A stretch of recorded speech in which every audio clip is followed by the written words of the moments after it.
عن عبادة بن الصامت رضي الله عنه قال وكان شهد بدرا وهو أحد النقباء ليلة العقبة أن رسول الله صلی اللہ علیہ وسلم قال عبادہ ابن صامت رضی اللہ عنہ جو کہ بدر میں شریک ہو چکے ہیں، بدر میں شریک ہونے والے ایک صحابی ہیں، اور عقبہ کی رات لیلۃ العقبہ، کون سی بلا لیلۃ العقبہ؟ وہ مدینہ سے کچھ پاک روحیں چل کر نبی صلی اللہ علیہ وسلم کے پاس مکہ آئی تھیں وہ بیعت دینے کے لیے، اس کے بعد یہ سارا منصوبہ جو ہے وہ پروان چڑھا۔ یہ جو نبی صلی اللہ علیہ وسلم کا مدینہ آنا، 12 بندے تھے وہ جن کو نبی صلی اللہ علیہ وسلم نے، تھے تو زیادہ لیکن ان میں سے 12 کو نبی صلی اللہ علیہ وسلم نے نقیب بنایا تھا، ٹھیک ہے؟ تو یہ تو ان میں سے خاص ہی لوگ تھے جن کو نبی صلی اللہ علیہ وسلم نے اپنی طرف سے ایک طرح کا نمائندہ بنایا تھا اپنے قوم کے اندر۔ تو یہ وہ ان عبادہ ابن صامت رضی اللہ عنہ، آپ کو پتہ ہے یہ فلسطین میں دفن ہے، جہاد کرنے کے لیے شام میں گئے فلسطین میں۔ یہ پچھلے کچھ دنوں پہلے کچھ اس طرح کی خبریں بھی تھی کہ یہودیوں نے ان کی قبر کے ساتھ کوئی توہین آمیز کوئی حرکت کی تھی۔ اچھا، تو یہ عقبہ کی رات یہ نقیبوں میں سے تھے، تو اتنی عظیم ہستی ہیں جو یہ حدیث بیان کرتی ہیں۔ قال، وہ عبادہ ابن صامت کہ نبی صلی اللہ علیہ وسلم نے فرمایا جبکہ وحولہ عصابۃ من اصحابہ، عصابہ کہتے ہیں ایک جتھا، ایک گروہ۔ نبی صلی اللہ علیہ وسلم نے فرمایا جبکہ آپ کے نزدیک آپ کے صحابیوں کا ایک جتھا تھا، ارد گرد بیٹھا ہوا تھا۔ آپ فرمانے لگے بایعونی، مجھے بیعت دو، میری بیعت کرو، میرے ساتھ عہد کرو، علی اللہ تشرکوا باللہ شیئا، اس بات پر کہ تم نہیں شرک کرو گے اللہ کے ساتھ کسی چیز کا، ولا تسرقوا، اور نہ تم چوری کرو گے، ولا تزنوا، اور نہ تم زنا کرو گے، ولا تقتلوا اولادکم، اور نہ اپنے بچوں کا قتل کرو گے، ولا تأتوا ببہتان، اور نہ تم کوئی بہتان لاؤ گے، تفترونہ، جس کو تم نے گھڑا ہو، بین ایدیکم و ارجلکم، اپنے سامنے، ولا تعصوا، اور نہ تم نافرمانی کرو گے، فی معروف، نیکی کے معاملے میں، معروف کے اندر کوئی نافرمانی نہیں کرو گے، فمن وفی منکم، تو پھر جو شخص پورا اترا تم میں سے اس پر، فاجرہ علی اللہ، تو اس کا اجر اللہ کے ذمہ ہوا، ومن اصاب من ذلک شیئا، اور البتہ جو اس میں سے کسی بات کی خلاف ورزی کر بیٹھا، فعوقب، تو اس کو سزا دی گئی، فی الدنیا، دنیا میں، فہو کفارۃ لہ، تو وہ اس کے لیے کفارہ ہو جائے گا، ومن اصاب من ذلک شیئا، اور جس نے اس میں سے کسی بات کی خلاف ورزی کی، ثم سترہ اللہ، پھر اللہ نے اس کا پردہ رکھا، فہو الی اللہ، تو وہ اللہ کی طرف ہے یا وہ اللہ پر چھوڑا ہوا ہے، ان شاء عفا عنہ، اگر چاہے تو اس کو معاف فرما دے، و ان شاء عاقبہ، اور اگر چاہے تو وہ اس پر سزا دے دے، فبایعناہ، تو ہم نے آپ کو بیعت دی، ہم نے بیعت کی آپ کی صلی اللہ علیہ وسلم، علی ذالک، اس پر۔ یہ بھی بخاری اور مسلم دونوں کی حدیث ہے۔ اچھا، ہم کیونکہ بڑے بڑے واجبات اور بڑے بڑے محرمات، دین کی نا ایک کلی تصویر جس میں آ جائے اور دین کی موٹی موٹی بنیادیں آپ کے ہاتھ میں آ جائیں، تو ہم ان چیزوں کو پڑھ رہے ہیں یہاں پہ۔ اچھا، نبی صلی اللہ علیہ وسلم نے بیعت جو ہے وہ لی ہے مختلف لوگوں سے، مختلف مضمون کی، یعنی ایک تو بیعت اس بات کی تھی کہ ایک آدمی اسلام قبول کرتا ہے، شرک سے تائب ہوتا ہے، اور نبی صلی اللہ علیہ وسلم کو اپنا پیشوا، اپنا ہادی، اپنا رہنما اور ہدایت کا واحد سورس، ہدایت کا واحد سرچشمہ قبول کرتا ہے۔ اس کو اسلام کی بیعت کہا جاتا ہے، ٹھیک ہے؟ تو یہ تو نبی صلی اللہ علیہ وسلم عام لوگوں سے لیتے تھے، البتہ اس کے بعد پھر مخصوص بیعت مختلف لوگوں سے مختلف مضمون کی بیعت لینا نبی صلی اللہ علیہ وسلم سے آتا ہے۔ یہ جو ایک بیعت آپ نے وہ لی تھی لیلۃ العقبہ، یہاں پر بھی ملا علی قاری اس حدیث کی شرح میں کہتے ہیں کہ اس حدیث کو پڑھنے کے دوران بعض اوقات آدمی کو یہ شبہ پڑتا ہے کہ شاید یہ شب عقبہ کا ذکر ہے، حالانکہ واقعہ عقبہ کا نہیں ہے۔ یہ بیعت نبی صلی اللہ علیہ وسلم نے مدینہ میں صحابہ سے لی، یہ عقبہ کا نہیں۔ عقبہ میں ٹھیک ہے جی تم جو ہے وہ فی المنشط والمکرہ کے خوشی کی حالت میں بھی اور ناخوشی کی حالت میں بھی ہر صورت تم نے اطاعت اور فرما برداری کرنی ہے، اور یہ کہ تم نے رسول اللہ صلی اللہ علیہ وسلم کا دفاع کرنا ہے ہر ایسی بات سے جس سے تم اپنے بیوی، اپنے بچوں اور اپنے آپ کا دفاع کرتے ہو، ٹھیک ہے۔ تو ظاہر ہے اس کا مضمون اور تھا۔ تو یہ ساری بیعتیں جو ہیں وہ مخصوص بیعتیں ہیں،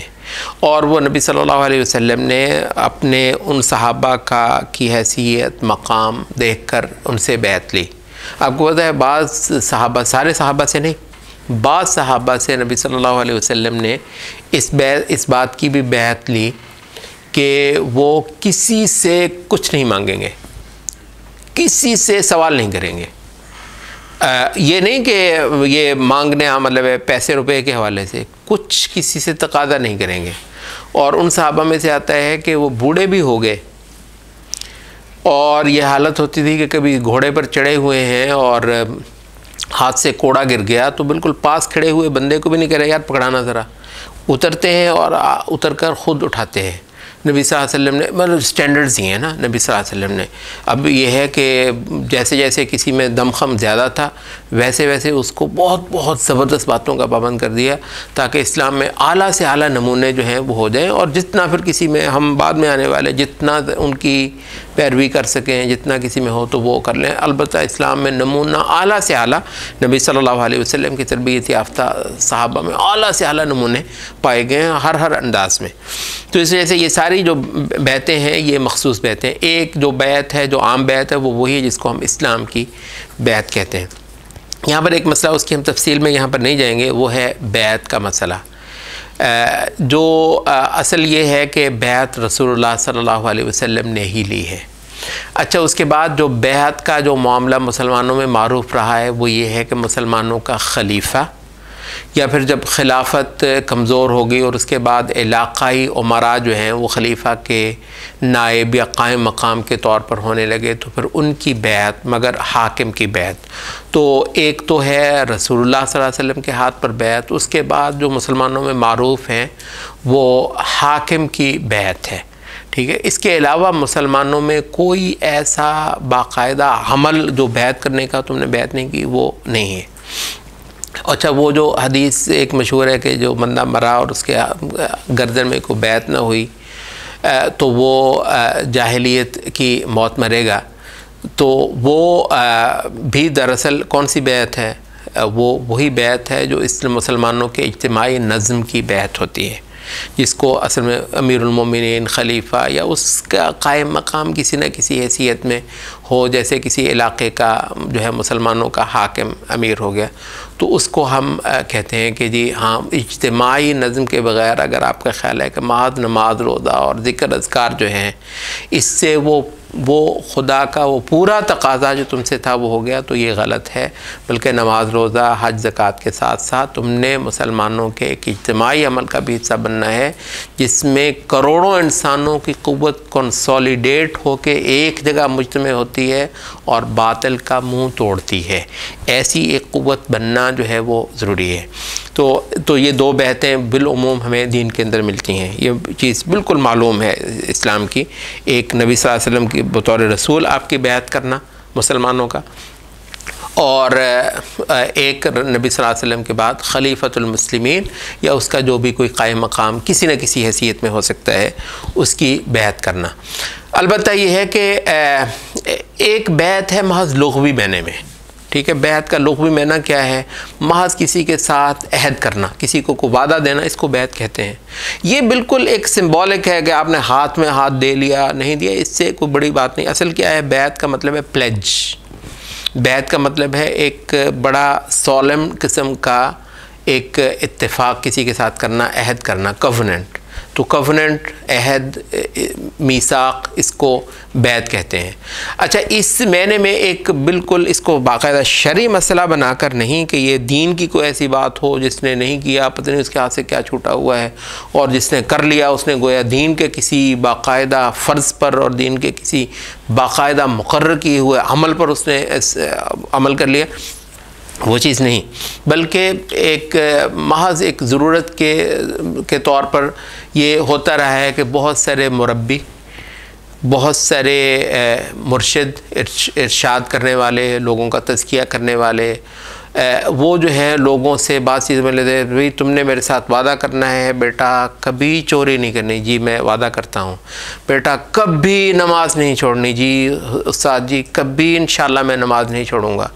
بیٹا کبھی والدین کی نافرمانی، جی انشاءاللہ میں کبھی نافرمانی نہیں کروں گا، وعدہ ہوا، بالکل وعدہ ہوا۔ تو یہ کیا ہے، کسی استاد، کسی مربی کے ساتھ عہد کرنا کرتے نہیں ہیں لوگ، تو یہ بھی مسلمانوں میں چلا ہے، یہ جو ہے تزکیہ کرنے والے، تربیت کرنے والے، تعلیم دینے والے، اور یہ مسلمانوں کے اندر یہ ادارہ بہت فعال رہا ہے۔ اب آپ کو پتہ ہے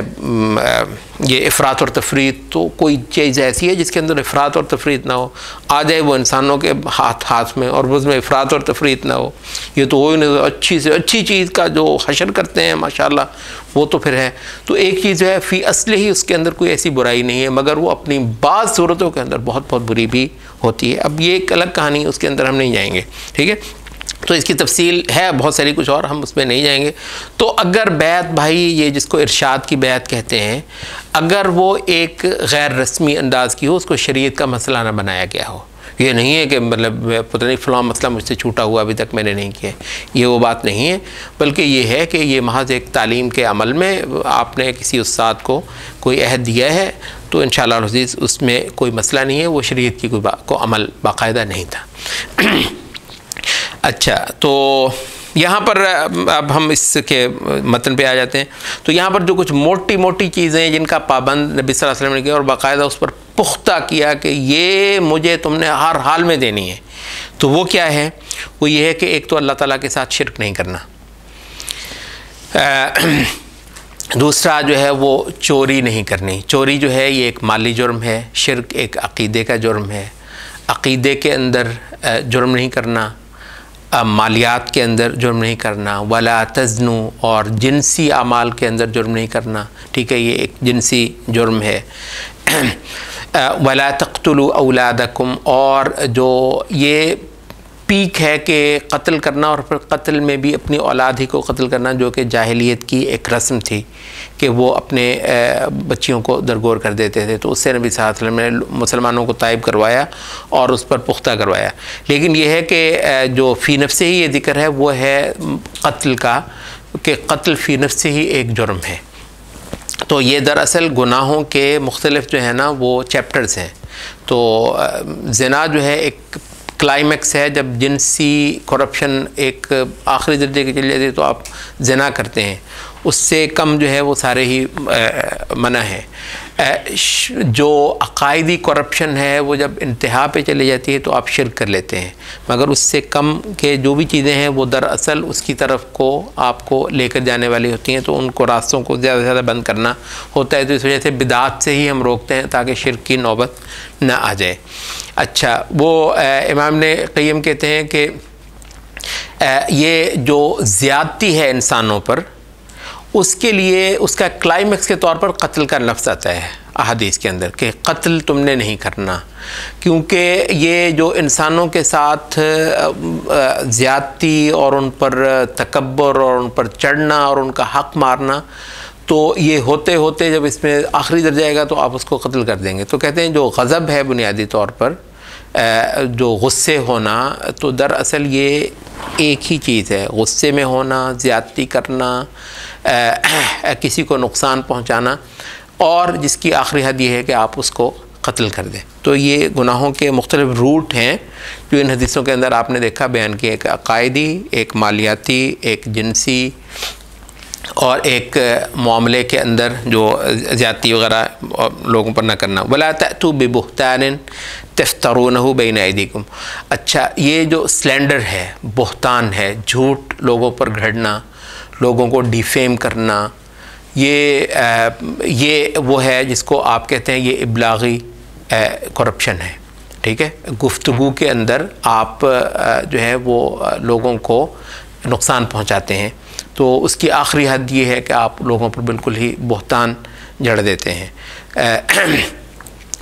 اچھا، یہ موٹے موٹے کچھ گناہوں کے چیپٹرز بیان کرنے کے بعد آخر میں یہ کہہ دیا وَلَا تَعْصُوا فِي مَعْرُوفٍ، اور معروف میں کوئی نافرمانی کرنی ہے نہیں۔ کہتے ہیں کہ بعض احادیث کے اندر وَلَا تَعْصُوا آتا ہے کہ تم نے نافرمانی نہیں کرنی معروفٍ، اور چند احادیث میں وَلَا تَعْصُونِي فِي مَعْرُوفٍ بھی آتا ہے کہ میری نافرمانی نہیں کرنی۔ یہاں پر شرح میں بعض مفسرین نے یہ اشکال بھی اٹھایا کہ نبی صلی اللہ علیہ وسلم کا تو ہر حکم ہی معروف ہے، تو معروف میں نبی صلی اللہ علیہ وسلم کی نافرمانی نہ کرنا کا کیا مطلب ہوا؟ وہ کہتے ہیں کہ دراصل یہ اس کا ایک طرح کا بیان ہے کہ اصل اطاعت کی جو حقیقت ہے وہ یہ ہے کہ معروف کے اندر کی جائے۔ اب نبی صلی اللہ علیہ وسلم نے تو کرنا ہی نہیں، تو اس وجہ سے ان کے سارے کا سارا ہی معروف ہے۔ لیکن یہ جو لفظ یہاں پر ہم لے کر آئے ہیں وہ حدیث کے لفظ ہیں جس میں تعصب، اس میں امیر بھی آ سکتا ہے، اس میں حکمران بھی آ سکتا ہے، اس میں والدین بھی آ سکتے ہیں۔ تو انسانوں کی نافرمانی آپ نے نہیں کرنی معروف کے اندر رہتے ہوئے، کیونکہ نبی صلی اللہ علیہ وسلم نے فرمایا کہ لا طاعۃ لمخلوق فی معصیت الخالق، جہاں خالق کی نافرمانی ہو رہی ہو وہاں مخلوق کی کوئی فرما برداری نہیں، اگرچہ اس کی فرما برداری اللہ نے فرض کی ہو، والدین ہیں، امیر ہے، استاد ہے، کوئی اور ہو تو اس کی ماننا ٹھیک ہے، لیکن یہ نہیں کہ اگر وہ تمہیں کسی غلط بات کا کہہ دے، کسی حرام کام کا کہہ دے، یا وہ تمہارے بس سے باہر ہو، تو وہاں پر بھی تم نے لازماً اس کی بات جو ہے وہ ماننا ہے۔ تو ان سب کی اطاعت جو ہے وہ معروف کی پابند ہے۔ معروف وہ ہے جو دین کا تقاضا ہے۔ تو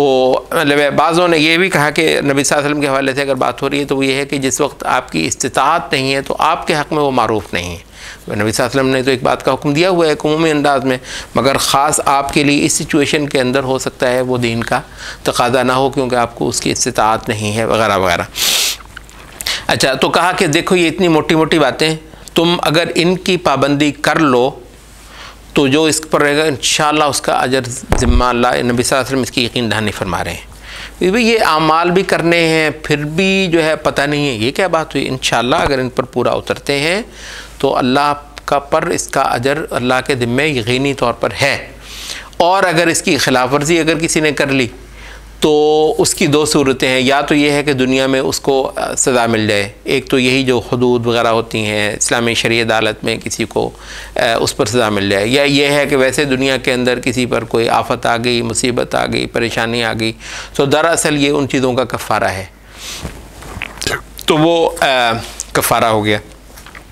اور اگر اللہ نے کسی کا پردہ رکھے رکھا تو پھر وہ اللہ پر ہے، چاہے تو وہ معاف کر دے، پھر بھی جو ہے وہ اللہ تعالیٰ سے اس بات کی امید ہے کہ اللہ تعالیٰ بعض چیزیں پھر بھی معاف کر دے، کیونکہ ہر چیز سے پتہ نہیں انسان تائب بھی ہو پایا ہے یا نہیں ہو پایا۔ لیکن ایک چیز جو اس حدیث کے اندر مذکور نہیں ہے لیکن دوسرے شریعت کے اصولوں سے ہمیں بالکل معلوم ہے، وہ یہ ہے کہ اگر دنیا میں کسی بات پر بندے کو سزا نہیں بھی ملی اپنے کسی گناہ پر، لیکن تائب ہو گیا ہے، توبہ سے اعلیٰ کوئی چیز نہیں، توبہ سے اعلیٰ کوئی رحمت نہیں اللہ تعالیٰ کی شریعت میں۔ گناہ بھی آپ نے کر لیا مگر یہ ہے کہ سرے سے وہ آپ پر اس کی چٹی ختم ہو جائے، دنیا میں بھی آخرت میں بھی، وہ ہے توبہ۔ تو آپ توبہ سچے دل سے کر لیں تو اس کی بات نہیں ہے یہاں پہ، کیونکہ جو آپ نے توبہ کر لی وہ تو انشاءاللہ العزیز ہوگی۔ تو یہ ہے کہ جس کی آپ توبہ بھی نہیں کر پائے تو وہ بھی اللہ چاہے تو معاف کر دے، چاہے تو اس پر تمہاری پکڑ کر لے۔ اب دیکھیے یہ اس طرح کے موٹے موٹے احکام ہیں جو نبی صلی اللہ علیہ وسلم اپنے بہت سارے صحابہ کو جن کا پابند کرتے ہیں۔ یہ بہت اہم ہے کہ دین کے اساسوں کا مسلمانوں کو پابند کیا جائے۔ آج یہ جو مخلوق کالجوں میں یونیورسٹیوں میں پھرتی ہے، یہ ہے ان کو یہ بات بتانا کہ بیٹا شرک نہیں کرنا، گمراہی کی کسی بات کو قبول نہیں کرنا، چوری، زناکاری، بدکاری، شراب خوری، یہ اس دور کی ایک بہت بڑی جاہلی سنت تھی، جاہلی رواج تھا۔ اپنے بیٹیوں کو درگو ایسے کسی جاہلی دستور، جاہلی رسم کا شکار نہیں ہونا ہے وغیرہ وغیرہ، اور موٹی موٹی باتوں میں نبی صلی اللہ علیہ وسلم کی اطاعت اور فرمانبرداری کی کوشش کرنی۔ یہ ہے ایک موٹے موٹے احکام جن کو آپ دنیا کو پابند کرنا ہے۔ تو اس سے جو ہے وہ ایک جو عوامی اور معاشرتی جو تبدیلی اسلام کے حق میں برپا کی جانی ہے وہ انشاءاللہ العزیز ممکن ہوتی ہے۔ اعمال کی بہت لمبی چوڑی لسٹ لوگوں کو دینا اور ایک ایک بات کو ہر خطبے کے اندر دہرانا، جبکہ وہ اسلام کی کوئی بنیادی احکام کی بات نہیں ہے۔ اسلام کے پھیر پھیر کر دہرا کر بتایا جانے والا فرض نہیں ہے۔ دیکھیے یہ بہت ضروری ہے۔ اکثر خطیب جو ہیں ایسی باتوں پر لوگوں کو، وہ داڑھی کا مسئلہ، وہ فلاں کا مسئلہ، وہ گٹوں سے شلوار کا مسئلہ، اس کو اتنا زیادہ وہ کرتے ہیں، چند ایک 5-6 باتیں ہوتی ہیں اور ایسے گویا دین۔ تو دین کی جو دہرا کر کرنے والی باتیں، تکرار کر کے کرنے والی باتیں، جھنجھوڑ کر کرنے والی باتیں جو آپ کو نبی صلی اللہ علیہ وسلم سے ملیں گی آپ کے بیان میں، وہ اس طرح کی کچھ باتیں ہیں، ان پر ہی لوگوں کو یکسو کرنا ہے۔ تو معاشرے کو تو ہاں ان میں سے پھر کسی کو آپ نے جہاں پر بھی پہنچانا ہے پہنچا لیں، ان میں سے کسی کو آپ نے ایسے نبی صلی اللہ علیہ وسلم نے لوگوں کو ہورائزن دکھائے نیکی کے، لیکن سب کو نہیں پابند کیا ان کا۔ جو ابو ذر کے بس کی بات ہے وہ سب کے بس کی بات تھوڑی ہے۔ تو ابو ذر رضی اللہ عنہ کو ٹھیک ہے باتیں بتائی ہیں کچھ کہ تم سے یہ توقع ہے، تو انہوں نے وہ کی بھی، کر کے دکھائیں بھی۔ تو اس وجہ سے دین کو عمومی خطاب کے اندر، عمومی معاشرتی خطاب کے اندر